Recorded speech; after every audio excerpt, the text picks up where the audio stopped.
نماز تہجد یہ بھی بڑا قیمتی وقت ہوتا.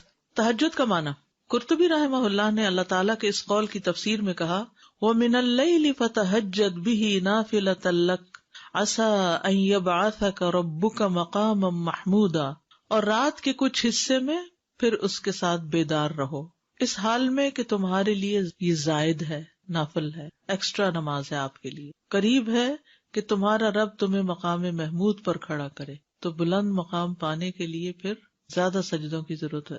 التہجد الحجود سے مشتق ہے، حجود مصدر ہے اس کا. یہ ان کلمات میں سے ہے جن کے متضاد معنی ہوتے ہیں، جیسے اشترا کا معنی خریدا اور بیچا دونوں ہوتے ہیں نا. تو حجود کا معنی بھی حجدا یعنی وہ سویا رہا، اور حجدا یعنی وہ جاگتا رہا، دونوں معنی آتے ہیں. حجدا کا معنی سویا اور جاگا دونوں ہیں. یہ متضاد معنی دیتا ہے اور یہ خصوصیت عربی میں ہی ہے. تو تہجد سے کیا مراد ہے؟ جہاں تک تہجد کی بات ہے تو یہ خاص طور پر رات کی نماز کو کہا جاتا ہے. بعض لوگوں نے اس کی قید یہ بیان کی ہے کہ رات کو سو جانے کے بعد دوبارہ اٹھ کر نماز ادا کرنا تہجد کہلاتا ہے. یعنی حجدہ کا معنی سویا اور حجدہ معنی جاگا، یعنی سو کے جاگ کر جو نماز پڑھی جاتی ہے وہ تہجد کہلاتی ہے. ٹھیک. قیام اللیل، اب ایک ہے قیام اللیل اور ایک ہے تہجد اور ایک ہے تراویح. قیام اللیل کا معنی کیا ہے؟ رات کے کچھ حصے کو نماز اور قرآن کی تلاوت اور اللہ کے ذکر میں گزارنا چاہیے، چاہے وہ ایک گھڑی ہی کیوں نہ ہو، 5 منٹ کیوں نہ ہو، 2 نفل کیوں نہ ہو. اور اس طرح کی کچھ اور عبادات میں وقت گزارنا قیام اللیل کہلاتا ہے. اس میں یہ شرط نہیں کہ وہ رات کا اکثر حصہ اسی طرح گزارے. یاد رکھیے یہ بڑی خوشخبری ہے، جو لوگ تھوڑی دیر بھی اسپیئر کر سکتے ہیں، اور آج کل ماشاءاللہ یہاں کی راتیں ہی راتیں ہیں. تو اس میں یعنی کہ اتنی دیر سے جب فجر ہو رہی ہو تو اس سے پہلے کسی بھی وقت آدھا گھنٹہ پہلے بھی اگر انسان اٹھ جاتا ہے تو اس چیز کو کر سکتا ہے. مراق الفلاح میں آیا قیام اللیل کا معنی رات کا بڑا حصہ اللہ کی اطاعت میں مشغول ہو کے گزارنا، یعنی یہ بھی رائے ہے. اور کہا جاتا ہے کہ ایک گھڑی وہ قرآن پڑھے یا تسبیح سنے یا تسبیح کرے یا نبی صلی اللہ علیہ وسلم پر درود بھیجے. کچھ لوگ ایسے ہوتے ہیں کہ ان کو صبح جلدی کام پہ جانا ہوتا ہے، ان کے پاس وقت نہیں ہوتا، تو کام پہ جاتے ہوئے بھی راستے میں خوب اللہ کا ذکر کرتے جائیں، تلاوت کرتے جائیں یا سنتے جائیں. ٹھیک ہے، تو وہ اس سعادت کو پا لیں گے جو رات کے وقت اللہ کی عبادت کی ہے. قیام اللیل کے معنی میں عمومیت ہے، یعنی کھڑا ہونا ہی مراد نہیں ہے بلکہ رات کو جاگ کے عبادت کرنا ہے. قیام اللیل تہجد کے معنی کی نسبت زیادہ عام اور شامل ہے، یعنی اس میں سب کچھ شامل ہے. قیام اللیل میں سب کچھ شامل ہے. اس میں وہ نماز بھی شامل ہے جو نیند سے پہلے کی اور جو سو کر اٹھنے کے بعد ادا کی جائے. یعنی قیام اللیل میں ضروری نہیں کہ آپ سو کے اٹھیں تو ہی آپ قیام اللیل کر سکتے ہیں. رمضان میں جو آپ سوئے بغیر تراویح پڑھتے ہیں وہ بھی قیام اللیل ہی ہوتا ہے. لیکن ہم عام طور پر قیام اللیل کس کو سمجھتے ہیں؟ وہ آخری حصے میں جو نماز رات مسجد میں رک کے پڑھتے ہیں وہ قیام اللیل ہوتا ہے. جبکہ تہجد کی نماز کے ساتھ خاص ہے. اس کے بارے میں 2 قول ہیں. پہلا قول، رات کی مطلق نماز کو تہجد کہا جاتا ہے. اکثر فقہا کا یہ خیال ہے، یعنی رات کے کسی حصے میں بھی پڑھ لیں، عشاء کے بعد چند نفل اور پڑھ لیں، درمیان میں پڑھ لیں، جو لوگ رات بھر جاگتے رہتے ہیں وہ سونے سے پہلے پڑھ لیں یا سو کے اٹھ کے پڑھ لیں، سب تہجد ہی کہلائے گا. دوسرا قول یہ کہ کچھ دیر سونے کے بعد اٹھنا جو ہے وہ تہجد کہلاتا ہے. یعنی معنی میں اختلاف ہے لیکن اصل بات تو ایک ہی ہے نا، اور وہ کیا ہے؟ رات کی نماز. ٹھیک ہے، قیام اللیل کیا ہے؟ رات کی نماز، تسبیح، قرآن کا پڑھنا. تہجد، قیام اللیل، تراویح میں فرق، یہ تو اتنا ایشو رہتا ہے کچھ نہ پوچھے. ابن باز رحمہ اللہ سے پوچھا گیا کہ نماز تراویح، قیام اللیل اور تہجد میں کیا فرق ہے، آپ ہمیں فتویٰ دیں، اللہ آپ کو اجر دے. تو انہوں نے جواب دیا کہ رات کی نماز کو تہجد بھی کہا جاتا ہے اور قیام اللیل بھی کہا جاتا ہے. کیا کہا؟ رات کی نماز کو تہجد بھی کہا جاتا ہے اور قیام اللیل بھی کہا جاتا ہے. جہاں تک تراویح کا تعلق ہے تو علماء کے نزدیک یہ رمضان کی راتوں کے اول حصے میں کیے جانے والے قیام اللیل پر بولا جاتا ہے. عشاء کے بعد جو پڑھتے ہیں اس کو تراویح کہتے ہیں. اس کے ساتھ ساتھ اس بات کا بھی خیال رکھا جاتا ہے کہ یہ نماز ہلکی پڑھائی جائے اور لمبی نہ کی جائے، یعنی یہ تراویح کی خاص خصوصیت ہے. اور اس کو تہجد کا نام دینا بھی جائز ہے، اس کو قیام اللیل کا نام بھی دیا جا سکتا ہے، اس میں کوئی حرج کی بات نہیں. یعنی بیسیکلی جس وقت جو بھی پڑھے رات کو جو عبادت کریں گے وہ قیام اللیل بھی کہلاتی ہے، وہ تہجد بھی کہلاتی ہے اور تراویح بھی. خصوصاً اول رات میں تراویح ہوتی ہے. تراویح رمضان کے لیے اسپیسیفک ہے. اچھا، یہ تراویح بھی لفظ جو ہے نا بعد کی پیداوار ہے. نبی صلی اللہ علیہ وسلم کے زمانے میں کوئی تراویح نہیں تھی، قیام اللیل ہی تھا. یہ ہے قیام اللیل. قم اللیل نبی صلی اللہ علیہ وسلم کو خطاب ہے، اے کپڑے میں لپٹنے والے، رات کو قیام کرو مگر تھوڑا، آدھی رات قیام کرو یا اس سے تھوڑا سا کم کر لو یا اس سے زیادہ کر لو، اور قرآن کو خوب ٹھہر ٹھہر کر پڑھو، ٹھہر ٹھہر کر پڑھنا، جلدی نہیں۔ وَمِنَ اللَّيْلِ فَاسْجُدْ لَهُ وَسَبِّحْهُ لَيْلًا طَوِيلًا، سورۃ الدہر میں آتا ہے، اور رات کے کچھ حصے میں پھر اس کے لیے سجدہ کرو اور لمبی رات تک اس کی تسبیح کیا کرو۔ سورۃ بنی اسرائیل میں ہے، وَمِنَ اللَّيْلِ فَتَہَجَّدْ بِهِ نَافِلَةً لَكَ عَسَىٰ أَن يَبْعَثَكَ رَبُّكَ مَقَامًا مَحْمُودًا، اور رات کو آپ تہجد کی نماز ادا کیجیے، یہ آپ کے لیے زائد نماز ہے، یعنی باقیوں کے لیے 5 ہے اور آپ کے لیے یہ چھٹی۔ عین ممکن ہے کہ آپ کا رب آپ کو مقام محمود پر فائز کر دے۔ آغاز میں تہجد فرض تھی۔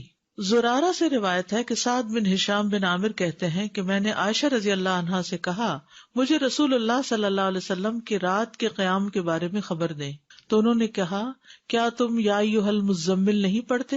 میں نے کہا کیوں نہیں؟ انہوں نے کہا، بے شک اللہ عز و جل نے اس سورت کے آغاز میں رات کا قیام فرض قرار دیا تو اللہ کے نبی صلی اللہ علیہ وسلم اور آپ کے ساتھیوں نے سال بھر قیام کیا، اور اللہ نے اس سورت کی آخری آیت 12 ماہ تک آسمان پر روکے رکھی، یہاں تک کہ اللہ نے سورت کے آخر میں تخفیف کا حکم نازل فرمایا تو رات کا قیام فرض ہونے کے بعد نفل میں تبدیل ہو گیا۔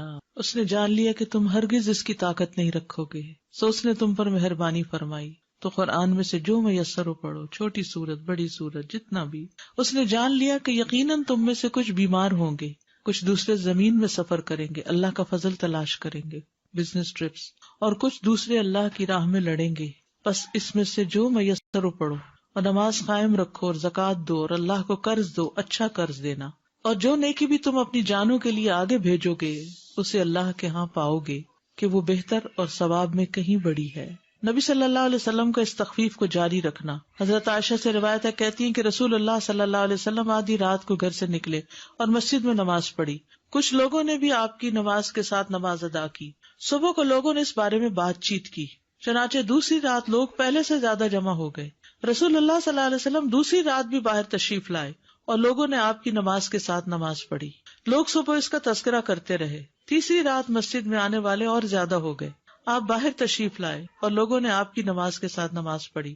جب چوتھی رات ہوئی تو مسجد نمازیوں کے لیے تنگ ہو گئی اور رسول اللہ صلی اللہ علیہ وسلم نکل کر ان کے پاس تشریف نہ لائے، تو ان میں سے کچھ لوگوں نے نماز پکارنا شروع کر دیا، لیکن رسول اللہ صلی اللہ علیہ وسلم باہر ان کے پاس تشریف نہ لائے، حتیٰ کہ آپ فجر کی نماز کے لیے تشریف لائے۔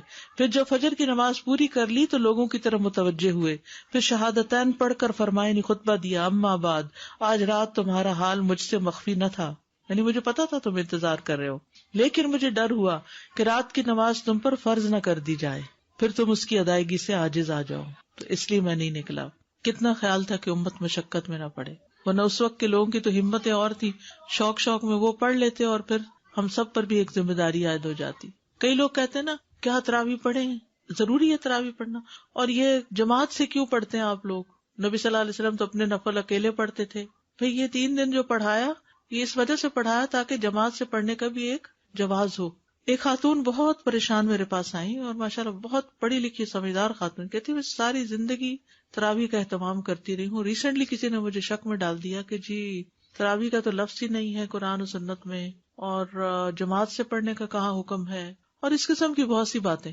اتفاق کی بات کہ انہی دنوں میں نے ایک آرٹیکل پڑھا تھا اور ریفرنس تازے مجھے یاد تھے سب، تو میں نے ان کو دکھایا تو وہ سکون میں آ گئی۔ کہتی ہے 3 دن سے میں مسجد ہی نہیں گئی، 3 دن سے، رمضان کا مہینہ تھا یہ 3 دن سے میں نے نماز ہی نہیں پڑھی، کیونکہ کسی نے مجھے شک میں ڈال دیا یہ ہے ہی نہیں۔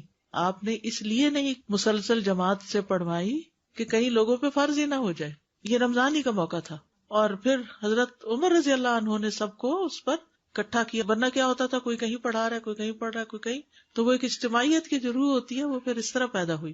تو اس لیے سب کے کہتے ہیں بدعت تھی، بدعت نہیں تھی کیونکہ اس کی دلیل موجود تھی۔ بدعت وہ ہوتی ہے کہ جس کی کوئی دلیل ہی نہیں، یہاں یہ 3 دن پڑھی ہے یہ کم دلیل ہے، اور پھر آپ نے خود واضح بھی کیا کہ میں اس سے زیادہ اس لیے نہیں کروا رہا کہ فرض نہ ہو جائے تم پر۔ نبی صلی اللہ علیہ وسلم کا تہجد کا خوب اہتمام کرنا۔ نبی صلی اللہ علیہ وسلم نماز تہجد میں اتنا قیام فرماتے کہ آپ کے قدم یا پنڈلیوں پہ ورم آ جاتا تھا، بس جب آپ سے اس کے متعلق کچھ عرض کیا جاتا تو آپ فرماتے کیا میں اللہ کا شکر گزار بندہ نہ بنوں؟ یہ ہے شکرانے کے نفل، کہ آپ تہجد جو پڑھتے تھے اسی کو ہی شکرانہ قرار دیتے، اور لمبا قیام کرتے. ہم جو شکرانے کے نام پہ نفل پڑھتے بھی ہیں تو وہ کیسے پڑھتے ہیں, کتنی جلدی جلدی پڑھتے ہیں. عبداللہ بن عمیر نے حضرت عائشہ سے کہا, رسول اللہ صلی اللہ علیہ وسلم کا کوئی تعجب انگیز عمل جو آپ نے دیکھا وہ بیان کرے. وہ رونے لگی اور کہا, آپ راتوں میں سے ایک رات کو کھڑے ہوئے اور فرمایا, اے عائشہ مجھے چھوڑ دو کہ میں اپنے رب کی عبادت کر لوں. کہتی ہیں میں نے کہا, اللہ کی قسم میں آپ کی قربت کو پسند کرتی ہوں, یعنی میں چاہتی ہوں آپ میرے پاس رہیں, لیکن وہ چیز بھی پسند ہے جو آپ کو خوش کر دے. کہتی ہیں آپ اٹھے, وضو کیا اور نماز کے لیے کھڑے ہو گئے. آپ مسلسل روتے رہے یہاں تک کہ آپ کی گود بھیگ گئی, پھر روئے اور روتے رہے حتیٰ کہ زمین تر ہو گئی. اتنے میں بلال رضی اللہ عنہ نماز فجر کی اطلاع دینے کے لیے آئے. جب انہوں نے آپ کو روتا ہوا پایا تو کہا, اللہ کے رسول آپ اتنا کیوں رو رہے ہیں, حالانکہ اللہ نے آپ کے اگلے پچھلے گناہ معاف کر دیے ہیں. آپ نے فرمایا, کیا میں اللہ کا شکر گزار بندہ نہ بنوں؟ آج رات مجھ پر چند آیات نازل ہوئی, اس آدمی کے لیے ہلاکت ہے جس نے ان کو پڑھا لیکن ان پہ غور و فکر نہیں کیا, اور وہ ہے سورۃ آل عمران کی آخری آیات, ان فی خلق السماوات والارض واختلاف اللیل والنہار. نبی صلی اللہ علیہ وسلم کو تہجد نہ چھوڑنا. اللہ کے نبی جب کوئی نماز پڑھتے تو آپ پسند کرتے کہ اس پر قائم رہیں, اور جب آپ صلی اللہ علیہ وسلم پر نیند یا بیماری غالب آ جاتی اور رات کا قیام نہ کر سکتے تو آپ دن میں 12 رکعتیں پڑھ لیتے. نبی صلی اللہ علیہ وسلم کا گھر والوں کو تہجد کے لیے اٹھانا. حضرت علی بن ابی طالب رضی اللہ عنہ سے روایت ہے کہ رسول اللہ صلی اللہ علیہ وسلم رات کے وقت میرے اور فاطمہ کے پاس تشریف لائے اور ہمیں نماز تہجد کے لیے جگایا. پھر آپ اپنے گھر کی طرف لوٹ گئے اور رات کافی دیر تک نماز پڑھتے رہے. تو آپ نے ہماری طرف سے کوئی آہٹ نہ سنی تو دوبارہ ہماری طرف تشریف لائے اور ہمیں پھر جگایا اور فرمایا, دونوں اٹھو اور نماز پڑھو, جیسے ہم اپنے بچوں کو کہتے میں آنکھیں ملتا وہ اٹھ کر بیٹھ گیا اور کہہ رہا تھا, اللہ کی قسم بے شک ہم تو وہی نماز پڑھیں گے جو اللہ نے ہماری قسمت میں لکھی. یقیناً ہمارے نفس اللہ کے ہاتھ میں, وہ اگر چاہے گا کہ ہمیں اٹھائے تو ہمیں اٹھا دے گا. کہتے پھر رسول اللہ صلی اللہ علیہ وسلم اپنی ران پہ ہاتھ مارتے ہوئے تشریف لے گئے اور فرما رہے تھے, ہم وہی نماز پڑھیں گے جو اللہ نے ہماری قسمت میں لکھی. وَكَانَ الْإِنسَانُ أَكْثَرَ شَيْءٍ جَدَلًا. حقیقت یہ کہ انسان سب سے زیادہ جھگڑالو ہے, یعنی ہم ہمیشہ اپنے لیے کوئی نہ کوئی دلیل تلاش کر لیتے ہیں جب ہم نے کوئی کام نہیں کرنا ہوتا. آخرت کی فکر کے لیے رات کو جگانا. ام سلمہ بیان کرتی کہ نبی صلی اللہ علیہ وسلم ایک رات بیدار ہوئے تو فرمایا, سبحان اللہ, آج رات کس قدر سنگین فتنے نازل ہوئے اور کس قدر عظیم خزانے اتارے گئے. کون ہے جو ان حجروں میں سوئی ہوئی عورتوں کو بیدار کرے؟ اپنی ازواج کی طرف اشارہ تھا. بہت سی عورتیں جو دنیا میں لباس پہننے والی ہیں آخرت میں برہنہ ہوں گی, کیونکہ بغیر لباس کے اٹھیں گے نا سب. لوگوں کو تہجد کی ترغیب دلانا, یعنی اپنے گھر والوں سے شروع کیا اور اب عام لوگوں کے لیے بھی. ابی ابن کعب فرماتے کہ جب رات کا تہائی حصہ گزر جاتا تو رسول اللہ صلی اللہ علیہ وسلم اٹھ کھڑے ہوتے اور فرماتے, اے لوگو اللہ کو یاد کرو, اللہ کو یاد کرو, سور پھونکنے کا وقت آ گیا ہے. پھر اس کے بعد دوسری مرتبہ بھی پھونکا جائے گا. موت اپنے پیش آنے والے حالات کے ساتھ آ پہنچی, موت اپنے پیش آنے والے حالات کے ساتھ آ پہنچی, یعنی موت قریب ہے, تیاری کرو, یہ مطلب تھا. سلف صالحین کا نوجوانوں کو تہجد کے لیے اٹھانا. محمد بن یوسف کہتے ہیں, سفیان ثوری رحمہ اللہ ہمیں رات کو قیام کرواتے اور کہتے, اے نوجوانوں قیام کرو, جب تک تم جوان ہو نماز پڑھتے رہو, اگر تم آج نماز نہیں پڑھو گے تو کب پڑھو گے. ابن عمر کہتے ہیں, عبادات میں سب سے پہلی عبادت جس میں کمی آتی ہے وہ رات کو تہجد کی نماز ہے, اور اس میں اونچی آواز سے قرآن پڑھنا ہے. تو یہ جو نوجوانوں کو پڑھانا ہے نا, ہمارے بچے تو فرض نماز بھی مشکل پڑھتے ہیں تو تہجد کا پڑھیں گے. اللہ ماشاء اللہ کچھ بچوں کو اللہ تعالیٰ توفیق دیتا ہے اور وہ جوانی میں ہی پڑھنا شروع کر دیں. ہمیں یاد ہے کہ ہمارے والد ہمیں اس بات پہ اجازت دیتے تھے کہ اپنے فرینڈس کو رات کو اکٹھا کر لیں اور رات جاگ کر نمازیں پڑھیں. تو اکیلے اکیلے پڑھنا مشکل ہے, تو ان کا مقصد یہ ہوتا تھا کہ ہم مل کے, وہ اکثر بچے کہتے ہیں نا سلیپ اوور کے لیے جانا ہے یا فرینڈس کو بلانا ہے, تو ہم ٹوٹل نہ کر دیتے ہیں. تو اس میں یہ ہے کہ اپنے گھر پہ بلا لیں اور ان سے کہیں کہ مل کے تہجد پڑھے, اور ٹھیک ہے کچھ اور گپ شپ. آپ دیکھیے کہ پھر ہوتا کیا ہے, عام طور پر تو پھر کھیل تماشے ہی ہوتے ہیں, کھانا پینا. جی قیام نائٹ نہ ہونے سے بہتر ہے اگر تھوڑا سا بھی 2 رکعتیں بھی پڑھ لینا, کہیں اور جا کے رات گزارنے سے تو بہتر ہے کہ مسجد میں تو ہے نا. وہ فار لائف اس کی ہیبٹ بھی بن جاتی, پھر انسان کو چھوڑنے کو دل نہیں چاہتا اس چیز. دین کا کام جو لوگ کرتے ہیں نا, ان کے لیے بہت ضروری ہے کہ وہ ایکسٹرا نماز پڑھیں. اگر رات کو کسی وجہ سے نہیں پڑھ سکتے تو دن میں پڑھ لیں, لیکن صرف فرض پر نہ رہیں, نوافل ضروری ہے. تہجد کے لیے نبی صلی اللہ علیہ وسلم کا سونا اور جاگنا. سیدہ عائشہ فرماتی ہیں, کان ینام اولہ ویقوم آخرہ ویصلی. نبی کریم صلی اللہ علیہ وسلم شروع رات میں سوتے اور آخر رات میں بیدار ہو کر تہجد کی نماز پڑھتے. تو افضل یہی ہے کہ انسان رات کو سونے میں جلدی کرے اور اول رات سوئے. سیدہ عائشہ فرماتی ہیں ما الفاہ السحر عندی الا نائما تعنی النبی صلی اللہ علیہ وسلم، جب سحری کا وقت ہوتا تو میں نبی صلی اللہ علیہ وسلم کو اپنے پاس سویا ہوا ہی پاتی، یعنی آپ تہجد کی نماز پڑھ کر دوبارہ سو جاتے. تو اس سے پتہ چلتا ہے کہ اس میں فجر سے پہلے سونے میں کوئی حرج نہیں، فجر کی نماز کے بعد سونا ناپسندیدہ ہے. سیدنا عبداللہ بن عباس کہتے ہیں انہ بات عند میمونۃ وہی خالتہ فاستجعت فی ارض وسادۃ واستجع رسول اللہ صلی اللہ علیہ وسلم وأهله في طولها فنام حتى انتصف الليل أو قريبا منه فاستيقظ ثم أوتر ثم استجع حتى جاءه المؤذن فقام فصلى ركعتين ثم خرج فصلى الصبح. عبداللہ بن عباس کہتے ہیں کہ وہ ایک رات اپنی خالہ میمونہ کے یہاں سوئے. کہتے ہیں کہ میں تکیہ کے عرض میں لیٹ گیا اور رسول اللہ صلی اللہ علیہ وسلم اور آپ کی بیوی لمبائی کے رخ لیٹے. آپ سو گئے. جب آدھی رات گزر گئی یا اس کے لگ بھگ تو آپ بیدار ہوئے، تہجد کی نماز پڑھی، پھر ایک رکعت وتر پڑھ کر آپ لیٹ گئے یہاں تک کہ مؤذن صبح کی اطلاع دینے آیا تو آپ نے پھر کھڑے ہو کر 2 رکعت نماز سنت پڑھی، پھر باہر تشریف لائے اور صبح کی نماز پڑھی.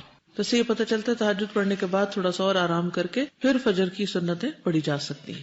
سیدنا ابی بن کعب فرماتے ہیں کہ جب رات کا تہائی حصہ گزر جاتا تو رسول اللہ صلی اللہ علیہ وسلم اٹھ کھڑے ہوتے اور فرماتے یا ایھا الناس اذکروا اللہ جاءت الراجفۃ تتبعها الرادفہ جاء الموت بما فیہ جاء الموت بما فیہ، اے لوگو اللہ کو یاد کرو، اللہ کو یاد کرو، اذکروا اللہ اذکروا اللہ. سور پھونکنے کا وقت آ گیا ہے، پھر اس کے بعد دوسری مرتبہ بھی پھونکا جائے گا اور موت اپنے پیش آنے والے حالات کے ساتھ آ پہنچی ہے، اور موت اپنے پیش آنے والے حالات کے ساتھ آ پہنچی ہے. یعنی اگرچہ ہمیں دور لگتی ہے لیکن حقیقت یہ ہے کہ قریب ہے، کیونکہ انسان کو کوئی پتہ نہیں کہ کس وقت وہ موت کی زد میں آ جائے. داؤد علیہ السلام کا سونا جاگنا. نبی صلی اللہ علیہ وسلم نے داؤد علیہ السلام کے بارے میں بتایا کہ کان ینام نصف اللیل ویقوم ثلثہ وینام سدسہ، وہ آدھی رات تک سوتے، اس کے بعد تہائی رات نماز پڑھنے میں گزارتے، پھر رات کے چھٹے حصے میں بھی سو جاتے. یعنی انہوں نے اپنی ٹائم مینجمنٹ اس طرح کی ہوئی تھی رات کی. اور بہترین نماز داؤد علیہ السلام کی نماز بتائی جاتی، اور بہترین روزہ داؤد علیہ السلام کا نفلی روزہ جو وہ کیسے رکھتے تھے، ایک دن روزہ رکھتے اور ایک دن نہیں رکھتے تھے. ایمان والوں کا سونا اور جاگنا. ایمان والوں کے بارے میں اللہ تعالیٰ فرماتے ہیں ان المتقین فی جنات وعیون آخذین ما آتاہم ربہم انہم کانوا قبل ذلک محسنین کانوا قلیلا من اللیل ما یہجعون وبالاسحار ہم یستغفرون. بلا شبہ متقین باغوں اور چشموں میں ہوں گے، جو کچھ ان کا رب انہیں دے گا وہ لے رہے ہوں گے. وہ اس دن کے آنے سے پہلے نیکی کرنے والے تھے، وہ رات کو کم سویا کرتے تھے یعنی عبادت کی وجہ سے، اور سحری کے وقت مغفرت طلب کرتے تھے، اپنے گناہوں کی معافی مانگتے تھے. یعنی تہجد کے وقت خاص طور پر کرنے کا کام کیا ہے، اپنے گناہوں کی معافی مانگی جائے. دوسری جگہ پر آتا ہے تتجافى جنوبهم عن المضاجع يدعون ربهم خوفا وطمعا ومما رزقناهم ينفقون. ان کے پہلو بستروں سے الگ رہتے ہیں، وہ اپنے رب کو خوف اور امید کے ساتھ پکارتے ہیں اور جو رزق ہم نے انہیں دیا ہے اس میں سے خرچ کرتے ہیں. گویا ایمان والے بہت زیادہ سونے کے شوقین نہیں ہوتے اور اپنے رب سے دعائیں مانگتے رہتے ہیں، اپنے رب کو پکارتے رہتے ہیں خوف اور امید کے ساتھ. یعنی تہجد پڑھنے کے بعد وہ بے خوف نہیں ہو جاتے کہ اب تو ہم تہجد پڑھتے ہیں، اب ہمیں ڈرنے کی ضرورت نہیں، اب تو جنت پکی ہو گئی. وہ کوئی بھی نیک عمل کر لیں تو اس کے بعد انہیں کسی قسم کا اس عمل پر فخر اور غرور نہیں ہوتا، پھر بھی وہ اپنے رب سے ڈرتے رہتے ہیں. اور اچھے کام کرنے کے بعد انہیں امید بھی ہوتی ہے کہ شاید رب کو یہ نیکی پسند آ جائے اور ہماری بخشش ہو جائے. ایمان ہے ہی اس چیز کا نام کہ انسان کے اندر یہ دونوں چیزیں ہو، خوف بھی ہو اور امید بھی ہو. انسان اللہ تعالیٰ کی رحمت سے مایوس نہ ہو اور اس کے ساتھ ساتھ ڈرتا بھی رہے، اور جو رزق ہم نے انہیں دیا ہے اس میں سے خرچ کرتے ہیں، یعنی صدقہ خیرات کی پابندی کرتے ہیں. بعض اوقات ہم ایک نیکی میں جب لگ جاتے ہیں تو دوسری بھلا دیتے ہیں. تو متوازن زندگی جو ہوتی ہے، بیلنسڈ لائف جو ہوتی ہے، وہ زیادہ خوبصورت ہوتی ہے کہ جس میں انسان مختلف طرح کی نیکیاں کرتا رہے. نماز تہجد میں تلاوت اور دعائیں. سیدہ عائشہ سے روایت ہے رسول اللہ صلی اللہ علیہ وسلم رات کی نماز میں قرات کبھی بلند آواز سے اور کبھی آہستہ آواز سے کرتے، یعنی دونوں طرح. عاصم بن حمید فرماتے ہیں میں نے سیدہ عائشہ سے سوال کیا کہ رسول اللہ صلی اللہ علیہ وسلم اپنا قیام اللیل کس چیز سے شروع کرتے تھے؟ انہوں نے کہا تم نے مجھ سے وہ بات پوچھی ہے جو تم سے پہلے کسی نے نہیں پوچھی. آپ صلی اللہ علیہ وسلم جب کھڑے ہوتے تو اللہ اکبر 10 بار، الحمدللہ 10 بار، سبحان اللہ 10 بار، لا الہ الا اللہ 10 بار، استغفر اللہ 10 بار، اور پھر یہ پڑھتے اللہم اغفر لی واہدنی وارزقنی وعافنی، اے اللہ مجھے بخش دے، مجھے ہدایت دے، مجھے رزق عنایت فرما اور مجھے عافیت عطا فرما۔ اور آپ صلی اللہ علیہ وسلم قیامت کے روز میدان حشر میں کھڑے ہونے کی تنگی سے پناہ مانگتے تھے۔ اس میں آپ دیکھیے کہ 10 بار آپ کیسے گنیں گے؟ 10 بار کیسے گنیں گے؟ کیسے؟ طریقہ بتائیے مجھے، کیونکہ ہم حدیث پڑھ لیتے ہیں کہ عمل نہیں کرنا آتا۔ کیا انگلیاں کھولیں گے؟ اگر ہاتھ کھول دیا آپ نے، یہ حرکت کثیر کی، تو اس سے نماز میں خلل آتا ہے۔ آپ صرف یہ کریں گے، ہاتھ رکھا ہوا ہو اور صرف انگلی پریس کریں، بس، یعنی بغیر کسی حرکت کے، اور صرف ایک ایک انگلی کو پریس کرتے جائیں، ہو جاتا ہے نا بس۔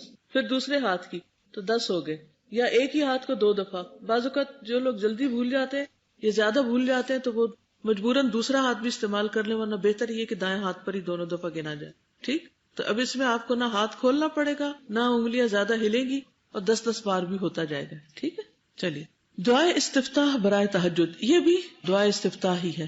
استفتاح کہتے ہیں جس سے نماز کو شروع کیا جاتا ہے۔ سیدنا ابن عباس سے مروی ہے کہ رسول اللہ صلی اللہ علیہ وسلم جب رات میں تہجد کے لیے کھڑے ہوتے تو فرماتے: اللہم لک الحمد انت قیم السماوات والارض، انت قیم السماوات والارض ومن فیہن، ولک الحمد لک ملک السماوات والارض ومن فیہن، ولک الحمد انت نور السماوات والارض، ولک الحمد انت ملک السماوات والارض، ولک الحمد انت الحق ووعدک الحق ولقاؤک حق وقولک حق والجنة حق والنار حق والنبیون حق ومحمد صلی اللہ علیہ وسلم حق والساعة حق، اللہم لک اسلمت وبک آمنت وعلیک توکلت وإلیک انبت وبک خاصمت وإلیک حاکمت فاغفر لی ما قدمت وما اخرت وما اسررت وما اعلنت انت المقدم وانت المؤخر لا الہ الا انت۔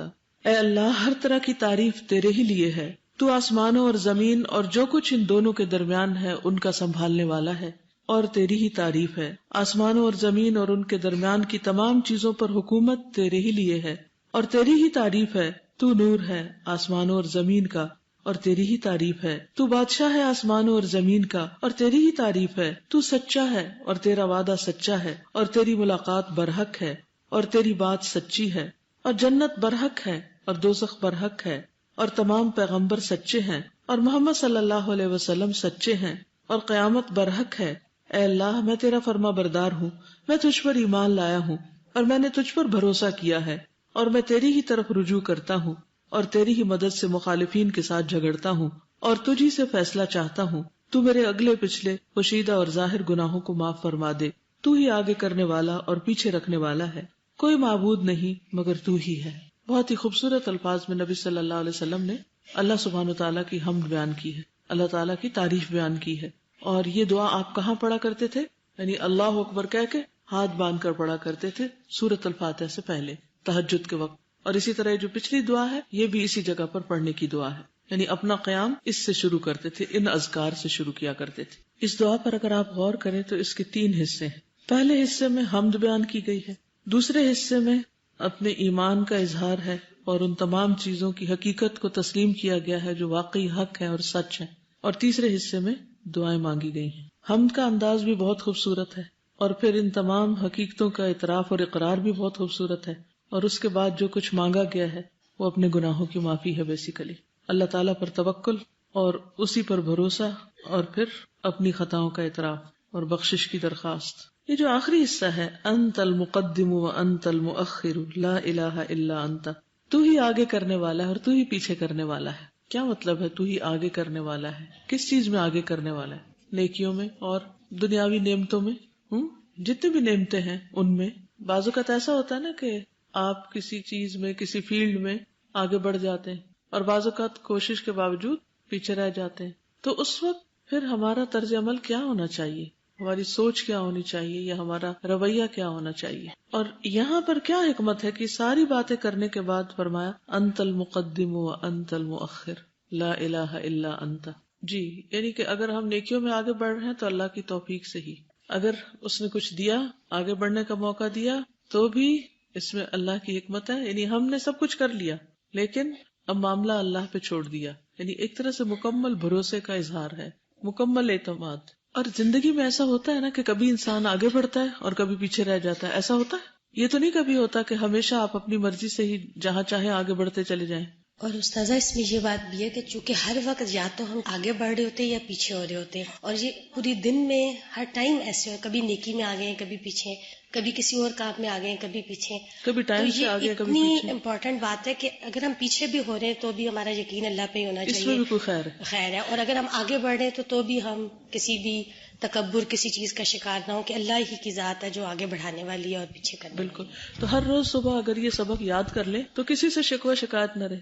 میں صبح کسی سے ذکر کر رہی تھی کہ تقدیر پر ایمان کی ہم ڈسکس کر رہے تھے، تو میں نے کہا کہ مجھے ایمان تو ہے کہ جو بھی نقصان ہو وہ اللہ کی طرف سے ہوتا ہے، لیکن مجھے سارا وقت نا ایک گلٹ سوار رہتا ہے کہ میری غلطی ہے میری غلطی ہے، تو میں اس سے کیسے باہر آؤں.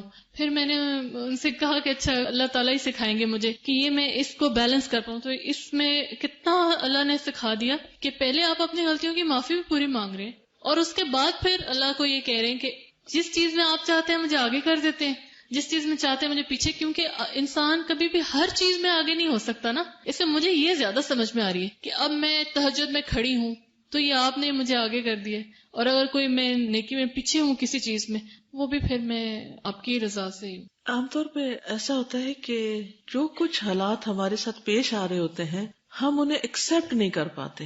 تو جب ہم نے کہا لکا اسلم تو، کہ میں نے اپنا آپ تیرے سپرد کر دیا، میں نے ایکسپٹ کر لیا. اسلم تو اصل میں کیا ہے؟ سبمیشن، ایکسپٹنس، کہ میں نے ایکسپٹ کر لیا.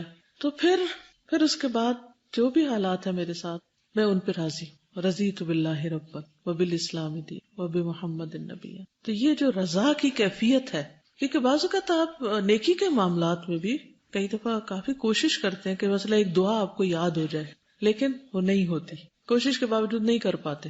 ہوتا نا سے پھر مکس اپ ہو جاتی، پھر مکس اپ. کچھ چیزیں اتنی آسانی کے ساتھ یاد ہو جاتی، کچھ نہیں ہو پاتی. ہو سکتا ہے اللہ تعالیٰ چاہتا ہے کہ ہم اس دعا کو بھی اور بھی زیادہ مانگ لیں، کیونکہ اور زیادہ پڑھیں گے، اس کو بار بار دہرائیں گے تو ہی ہمیں یاد ہوگی، ورنہ ہم شاید پہلی دفعہ پڑھ کے ہی یاد کر لیتے. تو جب ہمارا کوئی کام جلدی ہو جاتا ہے، مرضی کے مطابق ہو جاتا ہے، تو ہم خوش ہو جاتے ہیں. اور جب کوئی کام اس طرح نہیں ہوتا، ہم اس میں پیچھے رہ جاتے ہیں، اپنے ٹارگٹس کو میٹ نہیں کر پاتے، تو پھر ہم مایوسی کا شکار ہو جاتے ہیں. ایسے حالات میں بھی مایوس نہیں ہونا چاہیے، کیونکہ اس میں بھی ضرور کوئی مصلحت ہوگی. کوئی چیز ایسی ہے جو آپ کی زندگی میں ڈیلے ہو رہی ہے اور آپ چاہتے ہیں جلدی ہو جائے. ہاں سوچئے ذرا، ہے کوئی؟ اکثر لوگ مسکرا رہے ہیں. کسی کی شادی ڈیلے ہو رہی ہے، کسی کا ویزا ڈیلے ہو رہا ہے.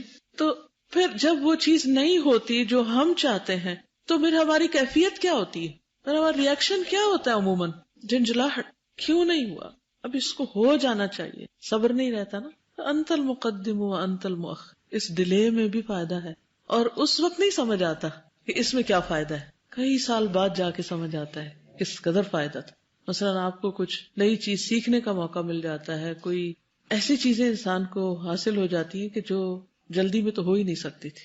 بعض اوقات تھوڑا انتظار کرنا پڑتا ہے اور بعض اوقات زیادہ انتظار کرنا پڑتا ہے، لیکن ہر حال میں پھر صبر ضروری ہے. مثلا آپ کسی کی ملاقات کے لیے گئے ہیں اور آپ کو انتظار کرنے کے لیے کہا گیا ہے، اس وقت کیا کیفیت ہوتی؟ اچھا نہیں لگتا وہ انتظار.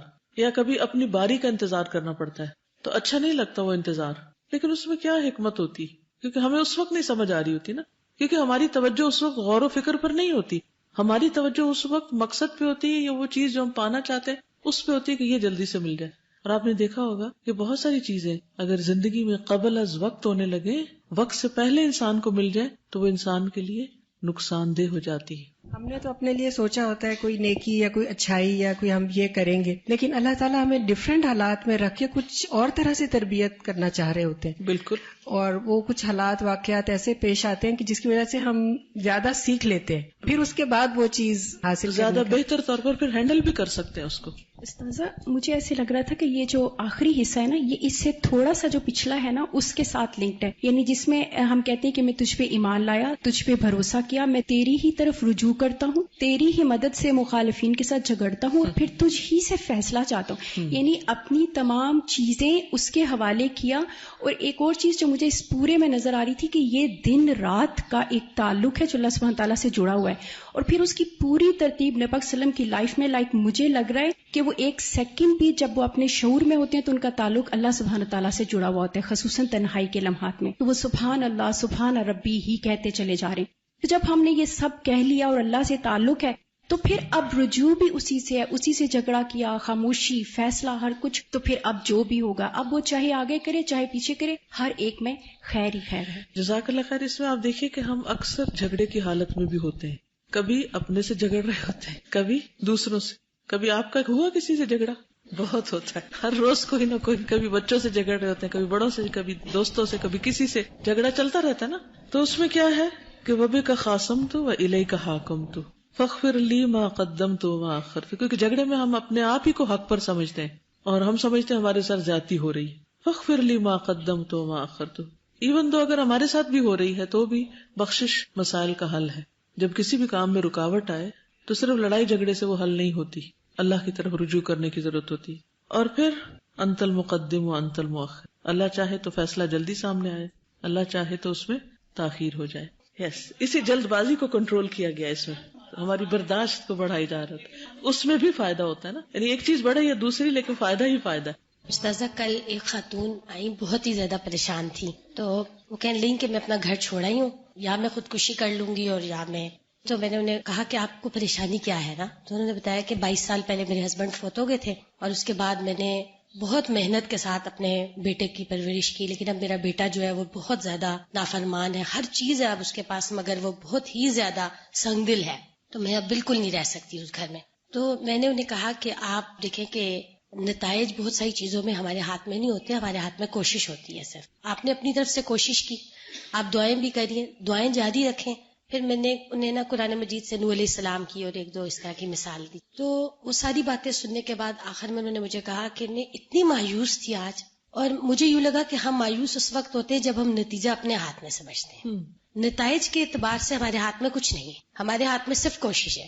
خلاصہ یہی ہے کہ نتیجہ ہمارے ہاتھ میں نہیں، انت المقدم و انت المؤخر، کہ تو ہی پیچھے کرنے والا ہے. تو بعض اوقات بہت زیادہ ہم اس بات پہ پریشان ہوتے ہیں، اس وقت کیوں ایسا ہوا ہے. جیسے ہدایت ہی ملنا تھا تو ہم بہت زیادہ اس پر بات کرتے رہتے ہیں کہ ہم گلٹ فیل کرتے ہیں کہ اتنا عرصہ میں ایسے رہی. اور لیکن میں نے جب خود اپنا انالیسس کیا کہ مختلف چیزوں کے ملنے کا ایک وقت جو اللہ تعالیٰ نے رکھا ہے، کہ اگر وہ اس سے پہلے مجھے ملتی تو شاید میں اس کی وہ قدر ہی نہ کرتی. تو یہ جیسے اللہ تعالیٰ نے قرآن مجید میں بھی کہا نا کہ موسیٰ علیہ السلام کے لیے کہ اب تم ٹھیک وقت پر آ گئے ہو اے موسیٰ. تو چیزوں کو لینے کے لیے قبولیت کی صلاحیت ہی ہمارے اندر نہیں ہوتی، تو اس وجہ سے بھی بعض اوقات تاخیر ہو رہی ہوتی ہے. بالکل. اس دعا کو جتنی دفعہ بھی پڑھا جائے کم ہے. اس سے بہت معنی کا سمندر ہے، اور جس طرح اللہ سبحانہ وتعالیٰ کی تعریف کی گئی، اور اس میں سے بھی ایک ایک حصہ جو ہے وہ قابل غور ہے. کہ کس طرح آسمان و زمین سے بات شروع ہوتی، پھر اللہ کے ملک پہ بات شروع ہوتی، پھر نور کی بات ہے، اور پھر اللہ کے وعدوں اور ملاقات اور بات کی، اور پھر جنت، پھر دوزخ اور انبیاء اور نبی صلی اللہ علیہ وسلم. آگے چلتے ہیں. فجر کے وقت کی اہمیت. صبح خیز امتیوں کے لیے نبی اکرم صلی اللہ علیہ وسلم کی دعا. صبح خیز کا مطلب جو صبح صبح اٹھ جائیں. صبح جلد اٹھنے والے امتیوں کے لیے نبی اکرم صلی اللہ علیہ وسلم کی دعا. آپ نے فرمایا اللہم بارک لامتی فی بکورہا، اے اللہ میری امت کے لیے اس کی صبح میں برکت ڈال دے. پھر فجر کی سنتیں دنیا اور ما فیہا سے بہتر ہیں. سیدہ عائشہ سے روایت ہے نبی کریم صلی اللہ علیہ وسلم نے فرمایا رکعتا الفجر خیر من الدنیا وما فیہا. فجر کی 2 سنتیں دنیا اور اس کی ہر چیز سے بہتر ہیں. دنیا میں آپ کو کیا کیا پسند ہے، کیا بہت قیمتی لگتا ہے، اس کے بارے میں سوچیے، اپنے دماغ میں سوچ لیجئے کہ کیا کیا چیز آپ کو بہت پریشیس لگتی ہے اور آپ اس کو کسی قیمت پر کھونا نہیں چاہتے. اب اس سے کمپیریزن کر کے ان 2 رکعتوں پر آ جائیے کہ یہ پڑھنی نصیب ہو گئی تو گویا سب کچھ مل گیا. دنیا میں جو کچھ بھی ہے صرف ہمارے لیے پریشیس نہیں. مثلاً آپ میں سے ہر ایک نے اپنا اپنا پریشیس چیز کا سوچا. اب سوچئے جو سب کا پریشیس ہے اس سے بھی زیادہ یہ ہے. اور پھر صرف اس ہال میں بیٹھے ہوئے لوگ نہیں، پوری دنیا میں جو کچھ ہے، جو خزانے ہیں، چاہے وہ پیٹرول کے خزانے ہیں یا سونا ہے زمین میں یا کچھ بھی، دنیا اور ما فیہا جو اس کے اندر ہے، ہر چیز سے بہتر ہیں یہ 2 رکعتیں. اور کتنے بدبخت ہیں وہ لوگ جو فجر کے وقت سوتے رہتے ہیں اور ان 2 رکعتوں سے محروم ہو جاتے ہیں. تو فجر کے لیے بر وقت اٹھنا بہت بڑی سعادت کی بات ہے. اگر صرف اس ایک حدیث کو آپ کہیں جا کر ڈسکس کریں، اور اس وقت آپ چپ کر کے بیٹھیں اور بولنے کا وقت بھی اتنا نہیں ہے، لیکن کسی بھی گیدرنگ میں اگر آپ سوال کریں کسی کہ آپ کو سب زیادہ قیمتی چیز کیا لگتی، پھر دوسرے سے پوچھے، پھر تیسرے سے، پھر اسی طرح یہ ایکٹیویٹی کر کے پھر ان کو سوچوائیں کہ اس سے بہتر ہے 2 رکعتیں. یعنی اتنا بڑا خزانہ ہمیں مل جاتا ہے اس وقت، اتنا بڑا اجر، اتنی بہترین چیز. تو ظاہر ہے کہ جو اچیور ہوتا ہے، جو صبح صبح اتنا سب کچھ پا لیتا ہے اپنا معاملہ بھی اللہ کے سپرد کر دیا اور اللہ سبحانہ تعالیٰ سے بہترین اجر بھی لے لیا، اس کی صبح کیسے ہوگی جو اس احساس کے ساتھ اٹھے؟ اور اس کی صبح کیسے ہوگی کہ جو نہ تہجد میں اٹھا، نہ اس نے یہ دعا پڑھی اور نہ اپنا معاملہ اللہ کے سپرد کیا، اور نہ ہی اس پر اس کا یقین ہے کہ وہی آگے بڑھاتا ہے، وہی پیچھے کرتا ہے، اور نہ پھر فجر ڈھنگ سے پڑھی، تو اس کی زندگی کیا زندگی ہوگی؟ اس میں کہاں سے سکون اور کہاں سے خوشی ہو سکتی؟ اصل میں ہماری اپروچ مٹیریلسٹک ہوگی نا، اگر ہم آخرت اورینٹڈ اور اس پوائنٹ آف ویو سے اس حدیث مبارک کو دیکھیں تو جیسے فرمایا گیا کہ آخرت میں تمہیں عذاب سے اگر زمین بھر سونا بھی تم صدقہ کرو تو تمہارے کام نہیں آئے گا، تو اگر اس کانٹیکسٹ میں اس کو دیکھا جائے تو پھر لگتا ہے کہ واقعی جتنے بھی خزانے ہیں وہ ہمارے اس وقت کام نہیں آئیں گے جتنی یہ 2-3 منٹ کی عبادت۔ بالکل صحیح۔ پھر نماز فجر پڑھے بغیر سوئے رہنا۔ عبداللہ بن مسعود نے بیان کیا، ذکر عند النبی صلی اللہ علیہ وسلم رجل فقیل ما زال نائما حتى اصبح ما قام الى الصلاة فقال بال الشیطان فی اذنه، صحیح البخاری۔ نبی صلی اللہ علیہ وسلم کے سامنے ایک شخص کا ذکر کیا گیا کہ وہ صبح تک پڑا سوتا رہا اور نماز کے لیے بھی نہیں اٹھا۔ اس پر آپ نے فرمایا شیطان نے اس کے کان میں پیشاب کر دیا ہے، یعنی نجاست ہے اس کے اندر۔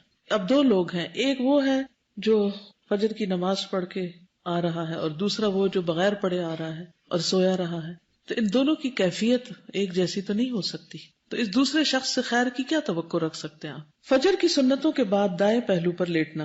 سیدہ عائشہ فرماتی ہیں رسول اللہ صلی اللہ علیہ وسلم فجر کی سنتیں پڑھنے کے بعد اپنے دائیں پہلو پر لیٹ جایا کرتے تھے اور پھر اس کے بعد مسجد میں جاتے تھے۔ نماز فجر کے بعد ذکر الہی۔ سیدنا جابر بن سمرہ سے مروی ہے ان النبی صلی اللہ علیہ وسلم کان اذا صلی الفجر جلس فی مصلاہ حتی تطلع الشمس حسنا، صحیح مسلم۔ نبی کریم صلی اللہ علیہ وسلم جو فجر کی نماز ادا کر لیتے تو اپنی جگہ پر بیٹھے رہتے یہاں تک کہ سورج اچھی طرح نکل آتا۔ کیا کرتے تھے بیٹھ کر؟